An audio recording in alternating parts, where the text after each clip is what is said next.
They said Michael Carter died minutes after saying, "I do." The champagne flute slipped from his fingers. His body went limp. The guests gasped. His bride screamed. But what if I told you that in that exact moment, as she held his seemingly lifeless body, Michael was watching her from somewhere else entirely? What if the man they rushed to the hospital in a coffin was actually orchestrating his greatest revenge? This is the story of love turned into a masterpiece of deception. And it all began with a single whispered phone call that changed everything. Before we dive deeper, let us know in the comments where you're watching from. We'd love to hear from you. And if you're new here, click on the subscribe button so you never miss any of our upcoming videos. Now let me ask you something. If someone you love tried to destroy you for money, would you expose them? Or would you disappear? Michael Carter chose a third path. A path that would shock his entire world and leave his wife facing the consequences she never saw coming. 18 months before the wedding, Michael Carter was at the top of the world. At 35 years old, he'd already built an empire. His tech company generated billions annually. He owned penthouses in Atlanta, Miami, and New York. He had everything money could buy, except genuine human connection. His sister, Maya, noticed the loneliness in his eyes even when he smiled. She'd tell him, "You're worth more than your bank account, Mike. Someone will love that part of you eventually." Michael wanted to believe her. He wanted to believe love was possible for someone like him. Someone who'd been hurt before, someone who questioned every person's motives around him. Then he met Janelle at a charity gala in downtown Atlanta. She was serving champagne, moving gracefully between guests with a confidence that drew attention. Michael watched her from across the room for 20 minutes before approaching. She had this warmth about her, genuine it seemed, that made him feel like a regular person, not a billionaire. They talked for 2 hours that night. She didn't mention his money once. She asked about his dreams, his fears, his childhood. By the time he asked for her number, Michael felt something he hadn't felt in years. Hope. Their courtship was a whirlwind. Dinners at exclusive restaurants. Surprise trips to Paris and Tokyo. Michael introduced her to his inner circle. His sister Maya, his doctor and best friend Reynolds, his business partners. Some warned him. Maya especially said, "There's something off about her energy, Mike. I can't explain it, but I feel it." But Michael was convinced. He was in love, or at least he believed he was. When Michael proposed, it was perfect. A diamond ring with a 7-carat stone, presented on a rooftop overlooking Atlanta's skyline at sunset. Janelle cried. She held him and whispered, "I'm going to take care of you, Mike. I promise." He believed her. They began planning the wedding immediately. The ceremony would be held at his estate, a sprawling 15,000 square foot mansion with manicured gardens and marble halls. The invitation list included Atlanta's elite, CEOs, celebrities, politicians. Everything was orchestrated to perfection. The wedding dress cost $40,000. The catering alone was $250,000. Michael had never been happier. Or so he thought. 2 weeks before the wedding, Michael was working late in his home office when he decided to walk downstairs for water. He passed Janelle's guest room. She preferred sleeping separately due to stress dreams, she'd said, and noticed her door was open. The sound of her voice came through clearly, and he froze. She was on the phone, whispering intensely. "Yes, once it's done, the money transfers to my name. I've already set it up with the lawyers. No one will suspect a widow. A man that rich dies suddenly, and the world moves on. But I'll be set for life." There was a pause. Then she laughed, a cold, mechanical laugh that Michael had never heard before. He's so eager to please. So desperate to be loved. He makes it too easy. Michael's heart stopped. His hands went numb. He quietly backed away from her door and returned to his office. His mind spun. He replayed every moment with her. Every kiss suddenly felt calculated. Every word of affection now seemed rehearsed. But who was she talking to? He used his phone to access the security system and pulled the call logs. The number she'd been calling belonged to someone named David Morrison, a man with a criminal record. Michael searched further and discovered something that made his blood go cold. David Morrison was her ex-husband, someone she'd told Michael she hadn't spoken to in 5 years. Michael spent the entire night investigating. He discovered texts between Janelle and David discussing the plan in detail. They'd been in contact for months. She was supposed to marry Michael, secure his trust completely, and then poison him over a period of weeks with a slow-acting compound that would mimic a heart attack. David would ensure the autopsy came back as natural causes. Michael didn't sleep that night. He called Dr. Reynolds, his best friend and personal physician, and told him everything. Reynolds was shocked but immediately shifted into protective mode. "We need to go to the police," Reynolds said. But Michael had another idea. "No. The police can't prove this yet. She hasn't given him anything to use. We need evidence. And I need her to see me triumph, not just disappear." That's when Michael and Reynolds began crafting their plan. A plan so elaborate, so calculated, that it would expose Janelle's greed and David's conspiracy in the most dramatic way possible. Michael would fake his own death. They had 1 week. Michael met with a private investigator who'd worked for him before. He explained what he needed: surveillance footage of Janelle after his death, witnesses who'd testify about her behavior, financial records showing her attempting to access his accounts. The PI agreed. Michael also contacted a medical examiner he knew privately and explained the situation. The examiner would help create false autopsy reports that could later be revealed as part of Michael's evidence. The wedding day arrived. Michael acted normally. He held Janelle's hand at the altar, and she smiled at him with those eyes that now looked like a predator's mask. During the reception, as planned, Michael drank from a champagne flute that Dr. Reynolds had prepared. A mixture of harmless sedatives and a compound that would simulate cardiac arrest temporarily without causing actual harm.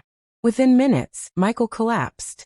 Janelle's scream was piercing, but something was different about it. It wasn't pure panic.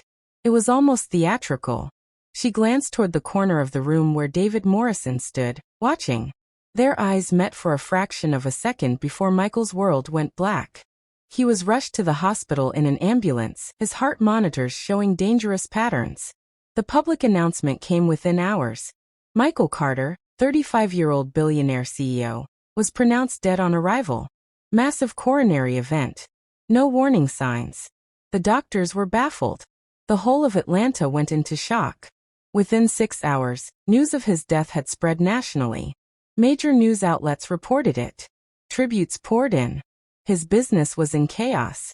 Behind the scenes, Michael was in a private, secured room at a separate facility, not the main hospital. Only Dr. Reynolds, the medical examiner, and 3 other trusted individuals knew the truth. Michael watched the footage from hidden cameras placed throughout his estate. He saw Janelle remove her veil within an hour of hearing the news. He watched as she called David Morrison and whispered, "It's done. When do we move the money?" He watched as she sat with his business partners and began asking questions about his will and his assets.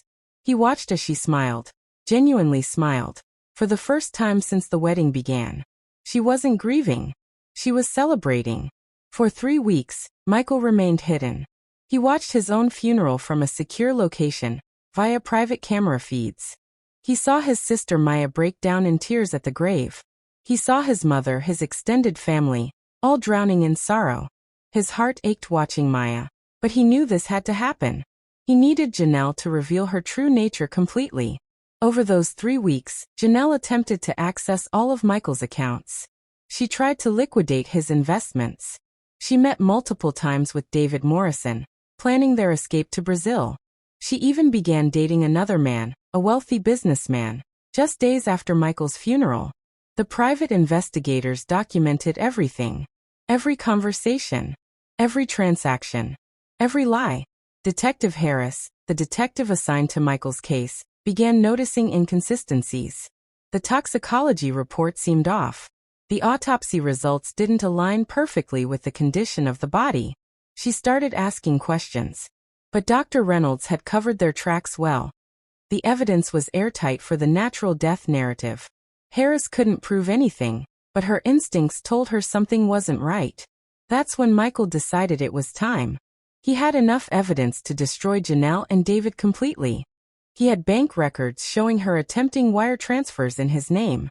He had audio recordings of her conversations with David, discussing the murder plot.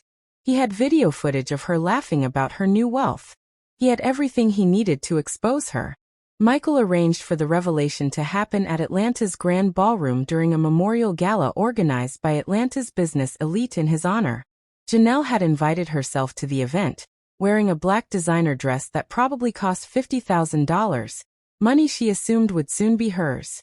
She was giving a speech about Michael's legacy when the lights dimmed. A video began playing on the massive screen behind her. The first image was of Janelle on the phone, saying those words. "Once it's done, the money transfers to my name. No one will suspect a widow."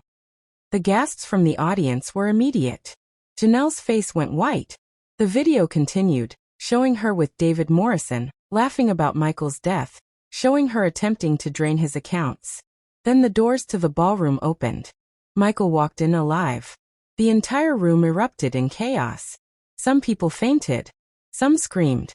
Janelle collapsed to her knees. You're alive," she whispered. Michael approached her slowly, his face revealing no emotion. He said simply, "I had to know. I had to see who would mourn me for real, and who was just counting the days until I was gone. You taught me something valuable, Janelle.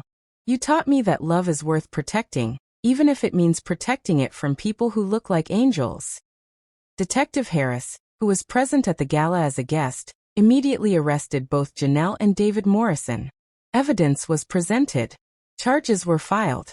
The trial lasted 4 months. Janelle was convicted of conspiracy to commit murder. David received an even longer sentence. Michael spent months in therapy processing what had happened. His trust in people had been shattered.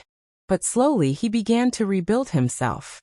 He donated heavily to charities that helped women escape abusive situations and domestic violence.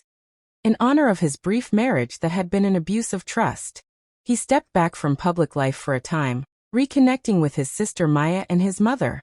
He learned that not everyone is out to deceive you, even though some people are. He learned that genuine love requires vulnerability and risk. And he learned that sometimes, the strongest revenge isn't destroying your enemy, it's choosing to live better than they ever could. Maya told him one evening, while they sat on his balcony overlooking Atlanta's skyline, "You're finally free, Mike. Not just from her, but from the fear that nobody could ever love you for real. That fear was worse than any poison." Michael smiled for the first time in months. She was right. He had faked his death to expose a lie. But in the process he'd discovered a deeper truth. That he was stronger than he knew, that his instincts were sharper than his doubts, and that true strength isn't about having billions in the bank. It's about knowing your worth and never settling for anything less than genuine human connection. So here's my question for you. If you discovered someone you loved was planning to betray you this deeply, what would you do? Would you confront them immediately? Would you plan like Michael did? Or would you simply walk away? Drop your thoughts in the comments below. And ask yourself this. How well do you really know the people closest to you? What signs might you be missing? Michael missed them because he wanted to believe in love so badly. Don't make that mistake. Pay attention to the red flags. Listen to the people who care about you when they express concerns. And remember, your intuition is often right, even when your heart wants to believe otherwise. If this story gave you chills and made you question everything about trust and love, please smash that like button. Subscribe to this channel so you never miss another story that will keep you on the edge of your seat. We'll see you in the next one.